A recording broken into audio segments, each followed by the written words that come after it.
right, Gator fans, it's time for a spring update, spring scrimmage notes. Bring y'all some of the news out there and talk about our Gators. Get the latest on practice and what's going on with the team, position battles. So let's just get right into it. I want to start out. I know this is more of a football podcast, but I really like to cover everything, especially when the other sports are excelling like they are. Baseball is absolutely crushing it right now. Number three in the country, 8-2 in the SEC, 26-5. This has been an awesome baseball season to watch. These guys, the bullpen, the pitchers are killing it. Hitting's killing it. I mean, we're scoring tons of runs. Beat Tennessee, number 11 team in the country. Beat them 6-1 last night. Two more games, so if we can sweep them or at least win the series. But this team is a championship caliber team that could easily win it all. Definitely going to make a deep postseason run, in my opinion. So baseball's off to a heck of a start. Um, about a little over halfway through the season right now, so just a lot of fun to watch. But as far as football goes, Gators had a scrimmage last night. Scrimmage was up and down, inconsistent, a lot of good, a lot of bad. Napier said, kind of a typical scrimmage, a lot of rotation, a lot of communication issues, more so because there's just so many different personnel groupings they're doing. I hope that's not going to be to the detriment of the team doing it that way. Hopefully, they're just trying to build depth and a lot of teaching right now, and they'll settle into a solid starting group in the fall. Um, Notes out of practice, defense definitely had the upper hand. Defense is looking real nice right now. There's a few spots that are weak, like safety. We definitely got to get a safety out of the portal. But as a whole, the defense, I look for them to take a massive step forward and really be what keeps us in the games next year. I think it's going to be defense and our running game is what's going to have to carry us.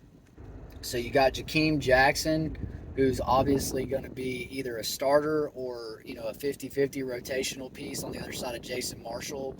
Jason Marshall's had a heck of a strong spring camp.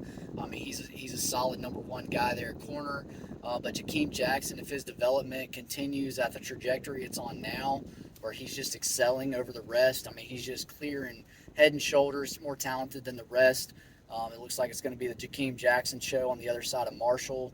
I look for him to probably start out rotating with one of the veteran guys there, like Hill or Kimber, and then slowly throughout the season end up solidifying his spot there as the number one guy on the other side. And that's a talent upgrade on what we have currently on the roster, higher ranked than those other guys besides Kimber. But Kimber, I like that guy. Played with a club on his hand last year, so this year should be much improved.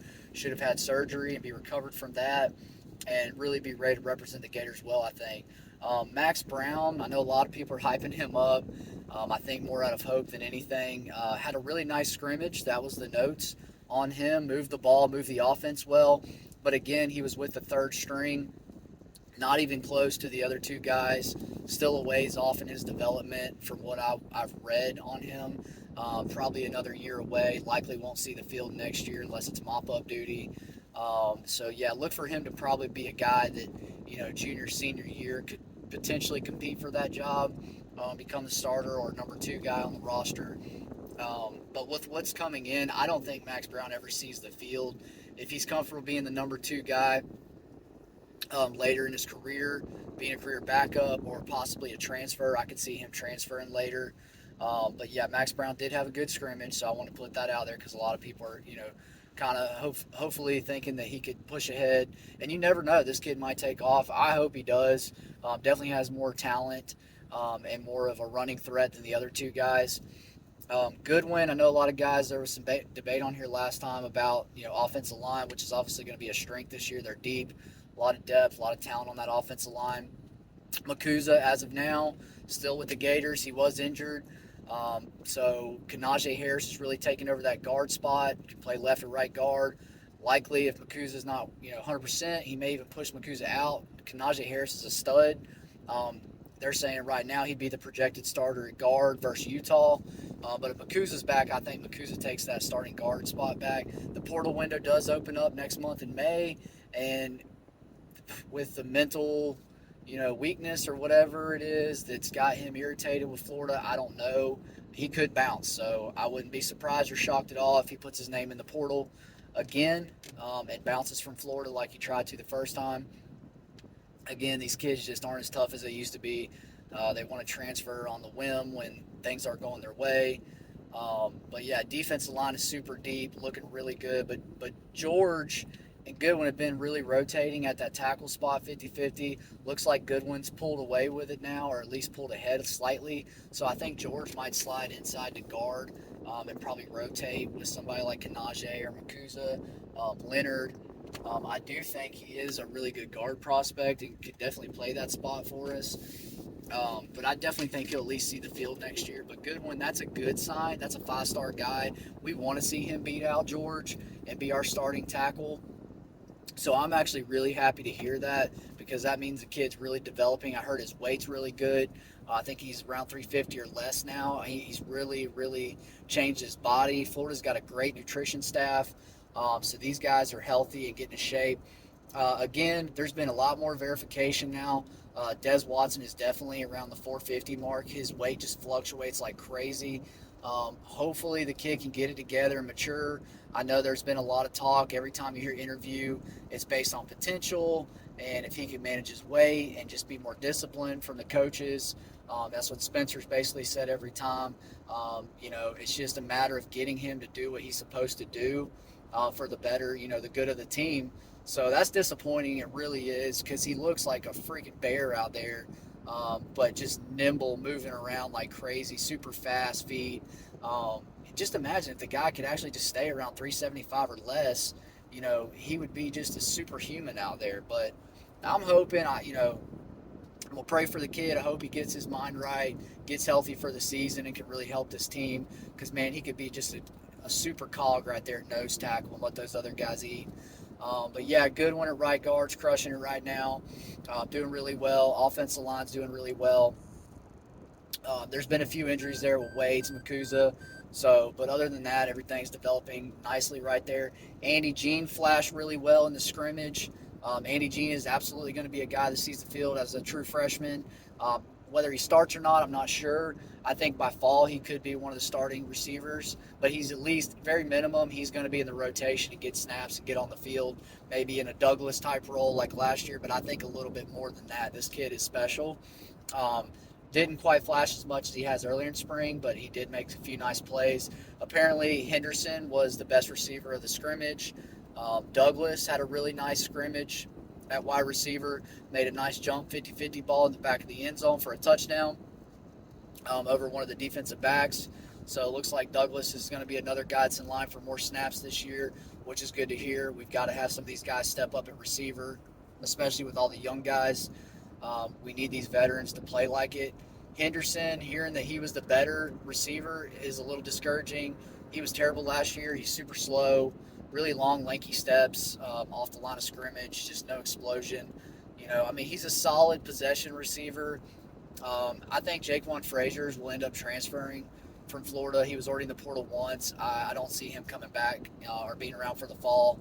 We've already got enough of those body types on the team with Henderson already on the roster, so I don't see Frazier sticking around much longer. But that was about it on the receivers. Didn't hear anything else about any other names or guys, Henderson or Pearsall. Miller, Mertz, quarterback, still an open competition, very much an open competition. No one's taking the job. No one's taking the lead over anybody. It's 50-50 right now. A lot of interview coach speak talking about leadership and hard worker. When you hear about Mertz, you don't hear nothing about his arm talent or his skills or really any of that. Still learning the offense. I've heard that he commands the offense a little better than some of the other ones, but Miller is equal now with running the offense and his command. I heard Miller did some nice things. Mertz did some nice things, but a lot of turnovers, a lot of interceptions again in this spring scrimmage. So turnovers again popped up. That's the second scrimmage in a row. We've heard that. So again, career, interception machine, right? Now you're hearing it in the spring. Same kind of stuff. I'm writing these guys off. Neither one of these two guys are going to make this team any better than 6 wins, in my opinion. The defense, obviously, the run game is good enough for us to win the ball games. We probably should against lesser competition, but against the better teams, this team can't be put on Mertz's back or even Miller's back. to win us a game. When things get tough, I could see them throwing a pick six or something like that. So I'm all for this portal window coming up next month. I think quarterback is a must get if I'm just talking about. I'm not talking about recruiting. Recruiting is great right now, guys. We're recruiting our butts off. Got a great class. Love the class. Love the trajectory of the program as far as recruiting goes, personnel. And that type of stuff. The quarterback recruiting's excellent. The future's bright, especially if Napier can get more creative and continue to develop his offense. And this defense can get inside the top 50 at least. This team has a lot of potential going forward. But next year is all I'm talking about. So all of this talk is based on next year's potential for next year's season and what it can be. And right now, I still think this is a 6-7 win team, especially I was thinking 8-4. Now I'm kind of going back and forth between 6 and 7 wins. The more I hear about Mertz and Miller and the quarterback situation. Now, you pick up a good, really good, talented quarterback in the portal next month. I could lean back towards the 8 win side of things. So I definitely see that potential there. It's just we got to have somebody more talented at quarterback. First of all, we need somebody who has somewhat of a running threat with his legs, kind of like Max Brown. There just has to be some kind of threat there with the quarterback with their legs. I just think in college football nowadays, you need a guy who can pick up a first down. Mertz has shown that he has zero capability running the ball. Sacked like 20 something times, last year. With an offense that ran the ball 60% of the time. So that's just not good. Trevor Etienne and Montrell Johnson had a heck of a scrimmage, ripped off a bunch of 40 plus yard runs. So those guys are just doing their thing like they did last year. I've heard Montrell Johnson, though, is actually the better of the two now, and he's the clear leader in that running back room and just head and shoulders above the rest. Which is a little surprising to me after last year watching the two. I always thought he was really good, but I thought ETN was just a little bit better. I'm still a really young guy, so a lot to learn there. Montrell has a lot he can work on in the passing game. Heard he's still struggling there. That's where ETN and these other backs, where you're going to see Cam Carroll get on the field. That kid is going to get some carries. He might get 2 or 3 a game, but he's going to get some, especially on the goal line. I've heard he's very nimble, very quick, power guy. Really kind of do it all. Good rusher. Definitely can catch the ball out of the backfield really, really well. But yeah, so a lot of big runs in this scrimmage. And that's all I got, guys. Go Gators.